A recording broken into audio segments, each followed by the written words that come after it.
Well, excuse me, take a few minutes to mellow out. Big Daddy Kane is on the mic and I'ma tell him.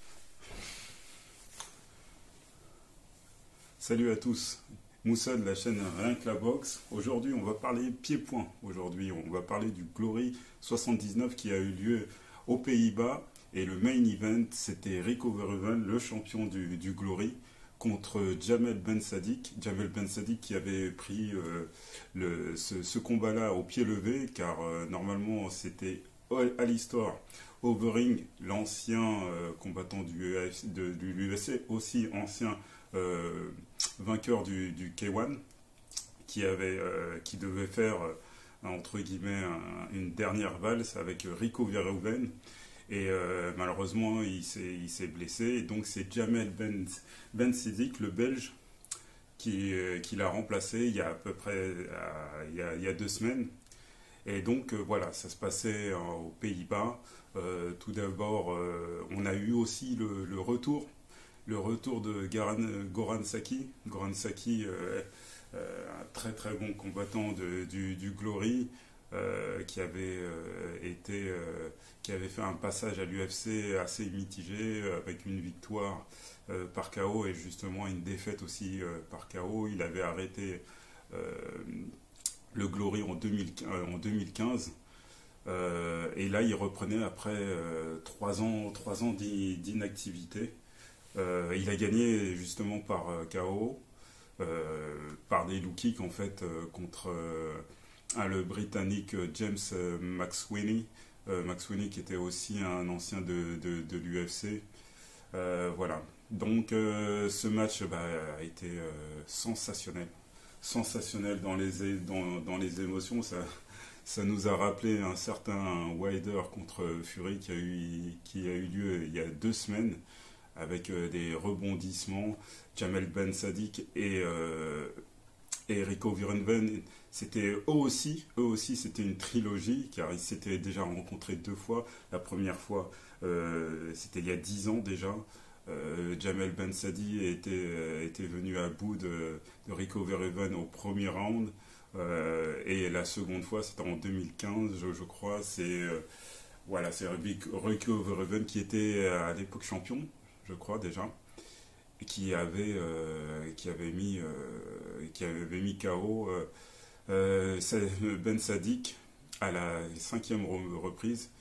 Rico Verhoeven, c'est le champion, hein. Il a pas perdu depuis 9 ans déjà, bientôt 10. Il a eu deux guerres contre Badr Hari. D'ailleurs, Badr Hari qui était aux commentaires. Il faut savoir qu'il était aux commentaires, qui a très bien d'ailleurs commenté.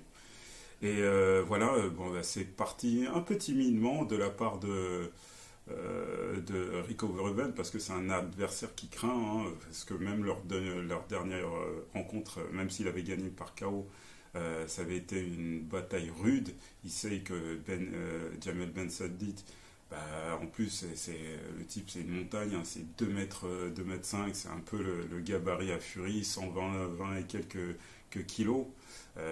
Voilà. Donc il est parti assez timidement, en essayant de jauger un petit peu son adversaire à base de low kick, de pas trop s'exposer. Alors Jamel Ben Saddik, on sentait qu'il était à la poursuite un petit peu de Rico Verhoeven, mais lui aussi un petit peu sur la défensive, mais tout en essayant de chercher le coup dur, parce que bon, c'est un combattant qui est solide, qui a beaucoup de punch, mais bon, c'est vrai que techniquement, il y a des choses à revoir. Il s'appuie beaucoup sur ses points, et justement ces points, c'est ceux qui a fait mouche à la fin du premier round, que Rico Verhoeven contrôlait un petit peu avec son travail de low kick, et il s'est fait surprendre sur un petit enchaînement. Il s'est fait toucher par un jab de Jamel Ben Saddik. C'était à la toute fin du round. Normalement, je pense que ça aurait dû être compté comme un knockdown, Mais bon, bref, en tout cas, c'est passé pour Ben Sadik. Ben Sadik qui était déjà touché qui était déjà une blessure au pied, au tibia déjà, qui même c'est l'arbitre qui l'a repris. Mais bon, en tout cas, ça l'a pas gêné pour entamer très très fortement la deuxième reprise où il a commencé par faire un bel enchaînement avec plusieurs jabs sur Rico et il a mis la droite derrière qui a mis Rico Verhoeven à terre. Rico Verhoeven, il savait plus trop où il était. Heureusement, il a eu un arrêt médical qui était dû en fait à sa pommette gauche qui a été ouvert justement dû à cette belle droite. Il était bien ouvert, hein, je pense que c'était au moins sur 5 cm. J'ai craint pour lui qu'il soit arrêté du point de vue médical. En tout cas, même si ça s'arrêtait pas maintenant, le médecin aurait très bien pu l'arrêter et même Badrari qui demandait entre guillemets que s'il était lui à la place de Ben Sadi, qu'il fallait qu'il continue en fait à travailler justement sur ce côté gauche avec le jab pour que ça ouvre Rico Verhoeven et pour qu'il se fasse stopper. Mais Verhoeven, franchement, c'est un champion parce que malgré l'orage, il a su rester assez calme. On l'a vu même faire des changements de garde qui ont posé des problèmes à Ben Sadik. Et ça a été là jusqu'à la fin du round où Ben Sadik a encore touché Rico Verhoeven et il a fini fort. Alors on a vu Rico qui crachait des fois un petit peu son protégeant, c'était pour un petit peu gagner du temps. Et là à l'entrée du troisième round, alors troisième round en fait, Ben Savi il a commencé très très fort. Ce troisième round il a commencé à tambour battant et malheureusement à peu près une minute il s'est fait contrer par Verhoeven. Verhoeven qui a une assez bonne boxe. Hein.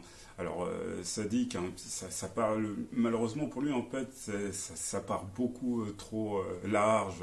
Et c'est pour ça qu'il s'est fait malheureusement contrer. Et à partir de ce contre, le combat en fait a changé de physionomie. On a vu un Rico Verhoeven qui s'est appuyé sur sa boxe. Il a fait beaucoup d'hypercutes, de changements de niveau, tête, corps avec des très très beaux hypercutes.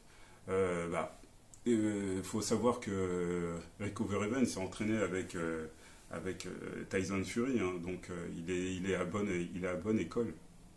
Et ce troisième round, il a été totalement dominé par Rico Verhoeven.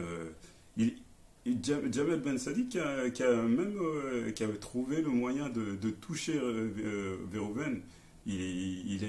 C'était un petit peu de l'assaut du désespoir. Il a failli le toucher, mais on a vu que juste après ça, il était très très très fatigué. Et Rico Verhoeven qui a déroulé jusqu'à la dernière seconde où carrément il met une dernière droite à Ben Sadi et carrément Ben Sadi il est KO dans les cordes. L'arbitre aurait pu même arrêter le combat. En tout cas, il a pu reprendre la quatrième très difficilement. On a vu même son entraîneur, qui est l'entraîneur de Badrari, qui faisait mine un petit peu de discuter avec l'arbitre, mais c'était pour que son boxeur reprenne un petit peu du souffle. Malheureusement, ça n'a pas suffi. Quatrième round, Rico, il a continué sa boxe, il lui a mis une série de crochets à la tempe. Ben Sadi qui est pas tombé, hein. Ben Sadi qui est pas tombé, qui a été aussi encore dans les cordes. Et justement, quand l'arbitre l'a compté, d'ailleurs, je pensais qu'il allait qu'il allait l'arrêter. Quand l'arbitre l'a compté et lui a demandé, vous savez, de faire quelques pas pour voir s'il était encore lucide, Jamel Ben Sadi, il en pouvait quoi, il pouvait pas le faire. Déjà, il avait mal au pied, il était KO et je pense que même son clan, il aurait fallu que encore quelques secondes pour que Rico finisse le travail. Donc en tout cas, c'était une superbe rencontre.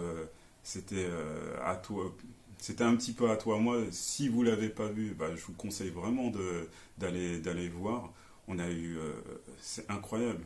Euh, Même les commentateurs, hein, Badr Hari, tout ça, ils parlaient d'un des plus grands, d'un des plus beaux combats au nom, combat de tous les temps. Alors, certes, c'est vrai que si vous cherchez la technique, bah, vous l'avez vous allez peut-être pas la trouver ici, mais c'est comme le Wilder Fury, hein. Je fais le parallèle parce que ça a été vraiment les deux combattants sur le ring, ils ont vraiment, ça se voit qu'ils ont vraiment tout donné. Et pareil, ça s'est fini par un arrêt de l'arbitre. Pareil, le challenger a mis à mal le champion parce que Jamel Benzali était à ça. Franchement, il était à ça de remporter la ceinture.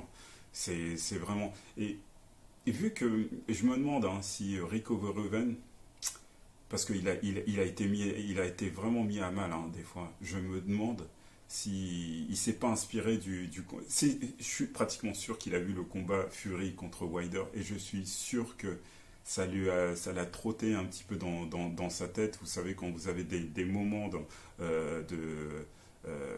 quand vous êtes mal, souvent vous pouvez penser vous pouvez être inspiré par des combats que vous avez vus ou des champions ou ce qu'on vous avait dit à la salle. Et je pense, vu que Fury c'est aussi son ami, puisqu'ils se sont déjà entraînés ensemble, je pense que ça a dû jouer.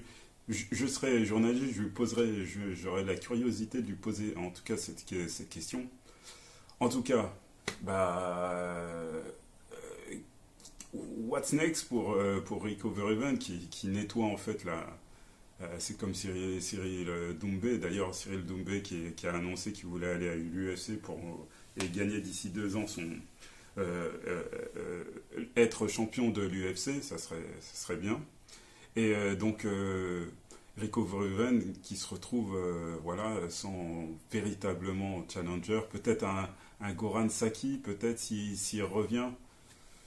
Qui sait, Alistair Overeem, à part le nom, franchement, je pense qu'il a plus rien à faire. C'est vraiment histoire de sortir par, entre guillemets, la grande porte. Mais Rico Verhoeven, pour moi, est intouchable chez les lourds. À Badr Hari, encore. Ça sera encore difficile pour Badr Hari. Comment il a pu... on ne sait pas comment il s'est... et comment il a pu recouvrer ses esprits avec cette terrible défaite en septembre dernier alors qu'il dominait carrément le match. On ne sait pas. En tout cas, on a assisté à un super combat. Vraiment, chapeau. Et petite info aussi, il y avait Emelianenko Fedor qui combattait aussi cette nuit, c'était au Bellator 269 et qui a gagné par un magnifique KO, hein, un magnifique enchaînement de crochets très très large, comme il a le secret de le faire. Franchement, encore une légende. Et Rico, bravo à lui. Je pense qu'on va se retrouver pour la boxe tout à l'heure entre le championnat du monde des featherweight, des plumes, des super plumes entre Jamel Herring et Shakur Stevenson. Donc n'hésitez pas bien sûr à commenter, à partager, à liker bien sûr et bien sûr à vous abonner pour nous donner rien que de la force.